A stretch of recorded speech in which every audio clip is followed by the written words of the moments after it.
ಅವ ಅಂತದ್ದೇ ಕಾರ್ಯ ಮಾಡ್ತಾನೆ ಅಂತಾದ್ರೆ ಸತ್ತೋದ ಮೇಲೆ ನಿನ್ನ ತಗೊಂಡೋಗಿ ನಾ ಸತ್ತ ಮೇಲೆ ಅಲ್ವಾ? ಹೌದು. ನಾ ಸತ್ತ ಮೇಲೆ ಅಲ್ವಾ? ಹೌದು. ನಾ ಸತ್ರೆ ಸಾಯ್.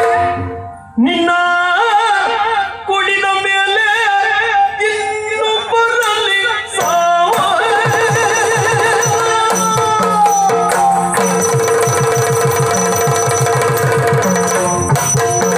ನಿನ್ನ ಕುಡಿದ ಮೇಲೆ ಇನ್ನೊಬ್ಬರಲ್ಲಿ ಸಾವ. ಆಯ್ತು, ಮುಗ್ದೋಯ್ತು. ನಿನ್ನ ಕುಡಿದ ಮೇಲೆ ಇನ್ನು ಬರಲಿ ಸಾವು. ಅಯ್ಯೋ ಈಗಲೇ ಸತ್ತು ಬಿಟ್ಟು ಸುಡು ಕಷ್ಟ ಕೊಂಚ ನಿನ್ನ ಕುಡಿದ ಮೇಲೆ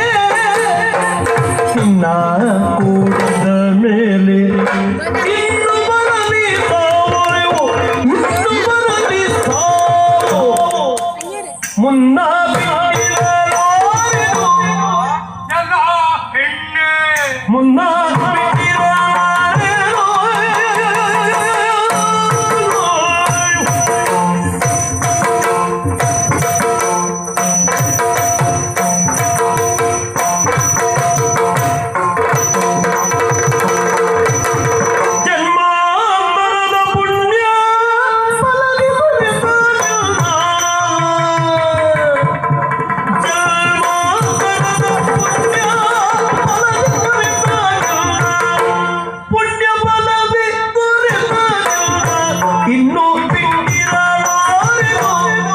ಎಲ್ಲ ಹೆಣ್ಣೆ ಇನ್ನೂ ಬಿಟ್ಟಿರೋರೇನು?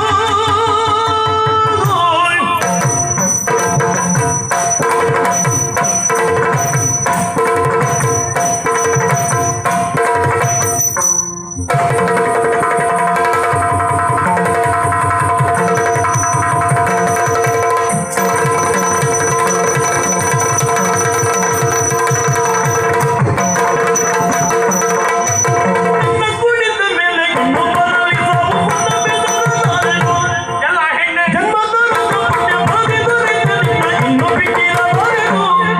ಓ ಹೆಣ್ಣೆ ಜನ್ಮಾಂತರದ ಪುಣ್ಯ ಫಲದಿ ದೊರೆತಾಗ ಇನ್ನೂ ಬಿಟ್ಟಿರಲರಿಗೂ.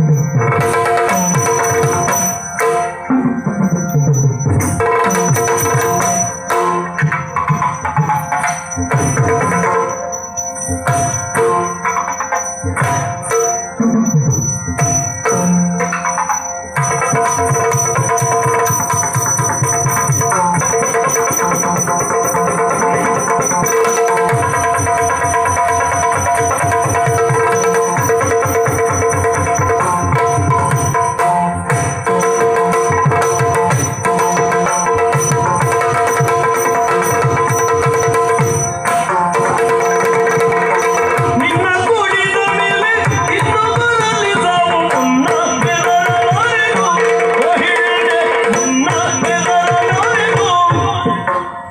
ಜನ್ಮಾಂತರದ ಪುಣ್ಯ ಫಲದಿ ದೊರೆತಾನಿತ್ತ ಇನ್ನೂ ಬಿಟ್ಟಿರಲಾರೆನು ಓ ಹೆಣ್ಣೆ, ಇನ್ನೂ ಬಿಟ್ಟಿರಲಾರೆನು.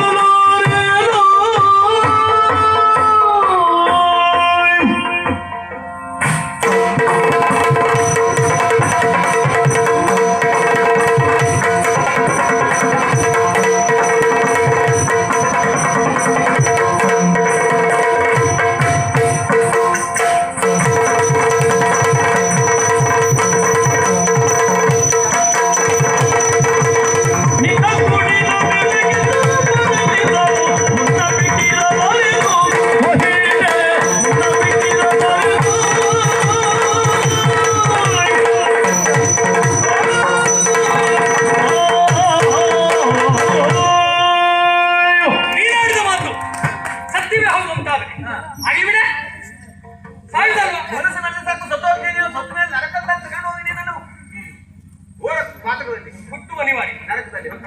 ಅನಿವಾರ್ಯ, ಹೌದು. ಸಾವು ನಿಶ್ಚಿತ.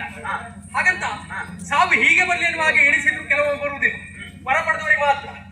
ಬಯಸಿದ್ದನ್ನ ಪಡೆದವ ಸತ್ತಂತಾದ್ರೆ ರೌರವ ನರಕಕ್ಕೆ ಹೋದ್ಮೇಲೆ ಕರೀತಾ ಇರ್ತದೆ, ಅಯ್ಯೋ ಅದೊಂದು ಬಿಟ್ಬಿಟ್ನಲ್ಲ, ಅಯ್ಯೋ ಇದೊಂದು ಬಿಟ್ಬಿಟ್ನಲ್ಲ ಅಂತ. ಹಾಗೆ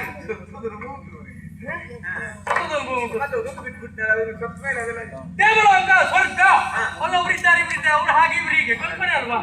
ಹಾಗೆ ಅದಕ್ಕೆ ಇದು ನನ್ನ ಕಲ್ಪನೆ. ನಿನ್ನ ಕೂಡಿದ ಮೇಲೆ ಇನ್ನು ಬರಲಿ ಸಾವು. ಒಂದು ನಿನ್ನ ಬದುಕಿನ ಪರಮ ಚರಮ ಜಯವೇ ನನ್ನ ಜೀವನದಲ್ಲಿ ಕೊನೆ ಆಸೆ ಏನು ಗೊತ್ತುಂಟಾ? ಎಲ್ಲಿಯಾದ್ರೂ ನನಗೆ ಶಿಕ್ಷೆ ಆಯ್ತು ಅಂತಾದ್ರೆ, ಎಲ್ಲಿಯಾದ್ರೂ ಕಾನೂನಿನ ಮೂಲಕವಾಗಿ ನನ್ನ ತೆಗೆದುಕೊಂಡು ಹೋಗಿ ಇನ್ನೇನು ಗಲ್ಲಿಗೇರಿಸ್ತಾರೆ ಎನ್ನುವ ಸಮಯದಲ್ಲಿ ನಿನ್ನ ಕಟ್ಟ ಕಡೆಯಾದ ಆಸೆ ಯಾವುದು ಅಂತ ಪ್ರಶ್ನೆ ಮಾಡಿದ್ರೆ ನನಗೆ ಅವಳೊಬ್ಳು ಬೇಕು ಅಂತ ಹೇಳು. ಸಿಗುದಿಲ್ಲ, ನಿನ್ನ ಕೂಡಿ ಬೇಕಾದದೆಲ್ಲ ಸಿಗ್ಲಿಕ್ಕಿಲ್ಲ. ನಿನ್ನ ಕೂಡಿ ಯಾರು ನಾ ಎಂತದನ್ನು ಕೇಳುದಿಲ್ಲ, ನಾನು ನಿನ್ನನ್ನೇ ಕೇಳುದು. ನಿನ್ನ ಬಿಡು ಪ್ರಶ್ನೆ ಅಲ್ಲ.